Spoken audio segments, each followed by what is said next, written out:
بسم اللہ الرحمن الرحیم یا ایہا الذین آمنوا اتقوا اللہ ولتنظر نفس ما قدمت لغد واتقوا اللہ ان اللہ خبیر بما تعملون۔ اے ایمان والو، اللہ سے ڈرتے رہو اور ہر شخص کو دیکھنا چاہیے کہ اس نے کل یعنی آخرت کے لیے کیا سامان بھیجا ہے، اور ہم پھر کہتے ہیں کہ اللہ سے ڈرتے رہو، بے شک اللہ تمہارے سب اعمال سے خبردار ہے۔ بسم اللہ الرحمن الرحیم، الحمد للہ رب العالمین، والصلاة والسلام على اشرف الانبیاء والمرسلین وعلى آلہ واصحابہ اجمعین ومن تبعہم بإحسان الى یوم الدین۔ قابل صد احترام حضرات شائقین و شائقات سچا پیغام، السلام علیکم ورحمۃ اللہ وبرکاتہ۔ آج کی محفل میراث النبی کے نورانی پروگرام میں آپ کا استقبال ہے۔ اہلا و سہلا مرحبا۔ ہم آپ تمام حضرات و مستورات کا خیر مقدم کرتے ہیں۔ محترم حضرات و خواتین، تعلیم کا آغاز ہو رہا ہے۔ سب سے پہلے آداب تعلیم کا لحاظ کرتے ہوئے تعلیم کی طرف متوجہ ہو جائیں۔ پورے دھیان سے سننا، عمل کی نیت سے سننا اور تبلیغ کی نیت سے سننا، یعنی سنی ہوئی باتیں دوسروں تک پہنچانے کے جذبے سے سننا۔ چند خاص آداب تعلیم ہیں، امید ہے کہ آپ حضرات ان آداب کا ضرور خیال رکھیں گے۔ جزاکم اللہ۔ بسم اللہ الرحمن الرحیم۔ اطاعت نبوی کی حیرت انگیز مثال۔ ایک مرتبہ نبی صلی اللہ علیہ وسلم نے خواب دیکھا کہ ہم بیت اللہ شریف کا طواف کر رہے ہیں۔ آپ صلی اللہ علیہ وسلم کی طبیعت تو پہلے ہی سے اداس تھی، کئی سالوں سے بیت اللہ شریف سے بچھڑے ہوئے تھے۔ نبی صلی اللہ علیہ وسلم نے صحابہ کرام رضی اللہ عنہم کو اپنا خواب بتایا۔ پھر اللہ کے محبوب صلی اللہ علیہ وسلم اور صحابہ کرام رضوان اللہ تعالی علیہم اجمعین نے عمرہ کرنے کی تیاری کر لی۔ چنانچہ نبی صلی اللہ علیہ وسلم مکہ مکرمہ کی طرف روانہ ہو گئے اور صحابہ کرام آپ صلی اللہ علیہ وسلم کے ساتھ چلتے رہے۔ آپ صلی اللہ علیہ وسلم نے مکہ مکرمہ سے 18 میل دور حدیبیہ کے مقام پر قیام فرمایا۔ آپ صلی اللہ علیہ وسلم کے ساتھ 1400 صحابہ موجود تھے۔ ادھر سے قریش مکہ کو پتہ چلا تو انہوں نے کہا کہ اگر وہ اس طرح آ گئے تو ہماری چودراہٹ تو ختم ہو جائے گی۔ یہ ناک بھی بڑی عجیب چیز ہے، جو کہتے ہیں کہ ہماری ناک کا مسئلہ ہے تو اللہ تعالیٰ ان کی ناک کو موم کی ناک بنا دیتے ہیں اور اللہ تعالیٰ اسے نیچا کر کے دکھا دیتے ہیں۔ چنانچہ قریش مکہ نے کہا کہ کیسے ہو سکتا ہے کہ وہ اتنے آرام سے آئیں اور عمرہ کر کے چلے جائیں؟ لہذا فیصلہ ہوا کہ اپنے بندوں کو ان کے پاس بھیجو اور ان کو وہیں روکو۔ نبی صلی اللہ علیہ وسلم نے عثمان غنی رضی اللہ عنہ کو بھیجا کہ وہ جا کر قریش مکہ سے بات کریں کہ ہم لڑنے کے لیے نہیں آئے، ہم جنگ کرنا نہیں چاہتے، بلکہ ہم ایک عبادت کرنا چاہتے ہیں، آپ لوگ مہربانی کریں اور ہمیں عبادت کرنے دیں۔ لیکن انہوں نے یہ بات ماننے سے انکار کر دیا۔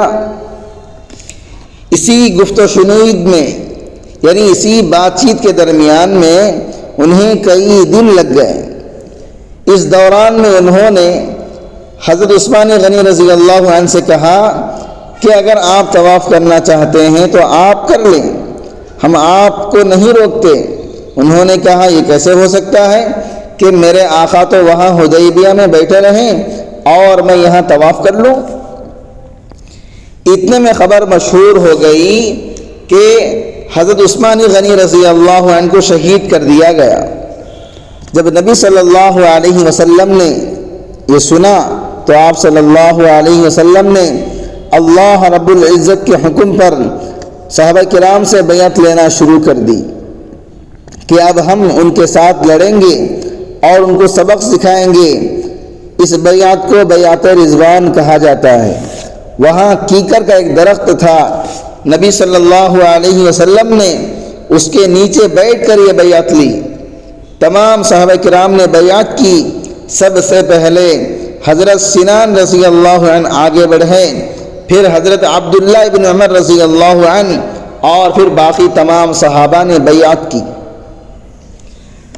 صحابہ کرام ذہنی طور پر پوری تیار ہو گئے کہ اب ہم نے آگے بڑھنا ہے اور قریش مکہ کے ساتھ نمٹنا ہے۔ جب کافروں کو اس بیعت کا پتہ چلا تو انہوں نے سہل ابن عمر کو آپ صلی اللہ علیہ وسلم کے پاس بھیجا۔ وہ ایسا بندہ تھا جو بڑا باتونی اور سمجھدار قسم کا آدمی تھا۔ وہ بادشاہوں کے دربار میں آتا جاتا تھا، اسے بات کرنے کا سلیقہ آتا تھا، وہ بات کا دھنی آدمی تھا اور حالات سے نمٹنا اسے اچھی طرح سے آتا تھا۔ پہلے اور بھی چند لوگ آئے لیکن ان کے ساتھ بات آگے نہ بڑھ سکی۔ جب سہیل آیا تو نبی صلی اللہ علیہ وسلم نے فرمایا اب سہیل آیا ہے، چنانچہ اب سہولت ہو جائے گی۔ بالآخر نبی صلی اللہ علیہ وسلم اور سہیل کے درمیان چند شرائط طے پائے گئے۔ مثال کے طور پر اس سال مسلمان بیت اللہ کی زیارت کیے بغیر واپس چلے جائیں اور اگلے سال آئیں تو ہم ان کو عمرہ کرنے کی اجازت دے دیں گے۔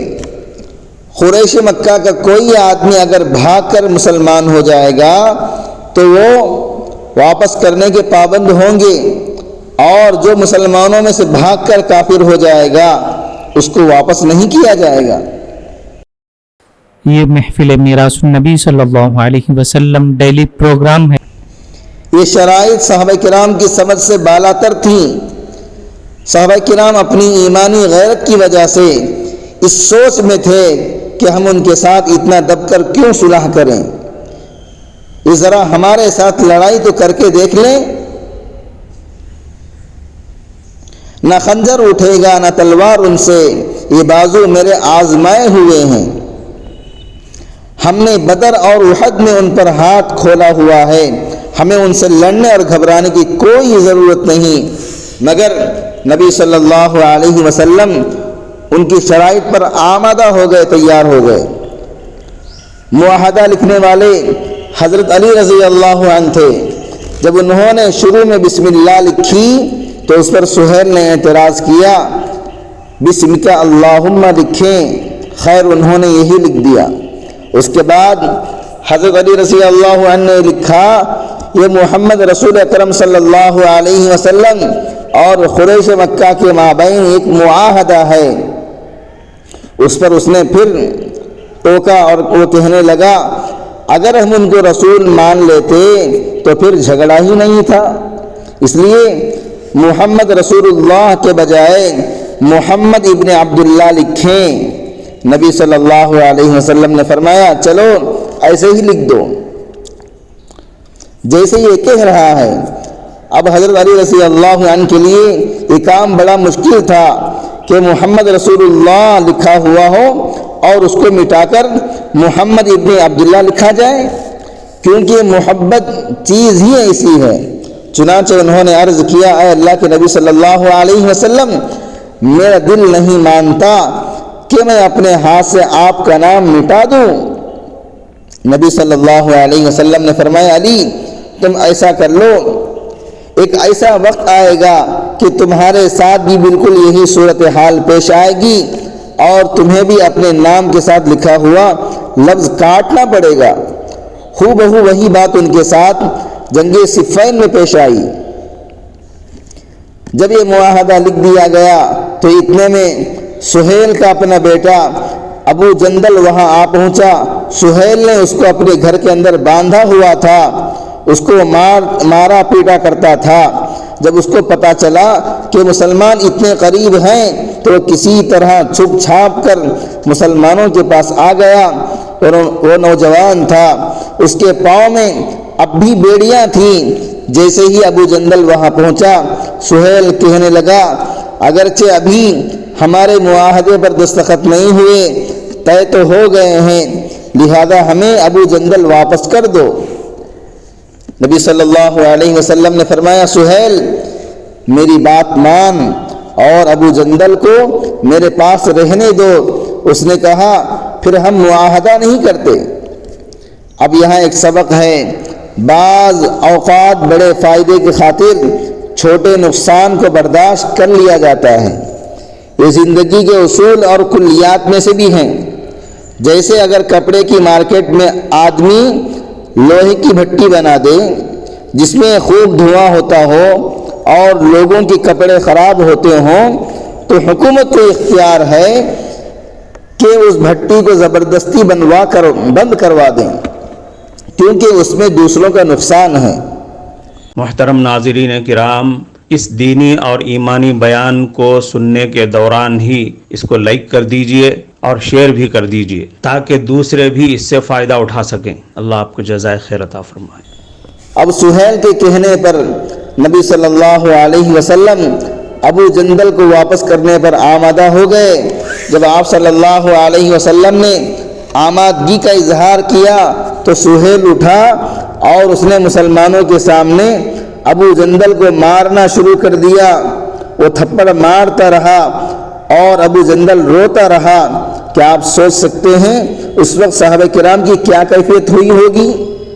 ان کے لیے بہت بڑی آزمائش تھی۔ اس واقعے سے صحابہ کرام کے دل اتنے دکھی ہوئے کہ سیدنا عمر فاروق رضی اللہ عنہ نبی صلی اللہ علیہ وسلم کی خدمت میں حاضر ہو کر عرض کرنے لگے، اے اللہ کے نبی صلی اللہ علیہ وسلم، ہم اتنا دب کر ان سے کیوں معاہدہ کر رہے ہیں؟ اس کے جواب میں نبی صلی اللہ علیہ وسلم نے ارشاد فرمایا، میں اللہ کا رسول ہوں، میں اللہ کی نافرمانی نہیں کر سکتا اور وہ میرا مددگار ہے۔ عمر فاروق رضی اللہ عنہ یہ جواب سن کر خاموش ہو گئے۔ پھر سیدنا صدیق اکبر رضی اللہ عنہ کے پاس آئے اور ان سے بھی یہی بات کی، ابو بکر ہم اتنا دب کر کیوں صلح کر رہے ہیں؟ صدیق اکبر نے فرمایا، عمر کیا تم جانتے ہو نبی صلی اللہ علیہ وسلم اللہ کے رسول ہیں؟ جواب دیا، جی ہاں۔ سوچ کی وحدت دیکھیے، جو جواب نبی صلی اللہ علیہ وسلم نے حضرت عمر کو دیا تھا ہو بہو وہی جواب صدیق اکبر نے بھی دیا۔ چنانچہ عمر فاروق رضی اللہ عنہ خاموش ہو گئے۔ اتنے میں نبی صلی اللہ علیہ وسلم نے صحابہ کرام کو فرمایا کہ تم جو قربانی کے جانور لائے تھے ان کو قربان کر دو اور اپنے احرام اتار لو۔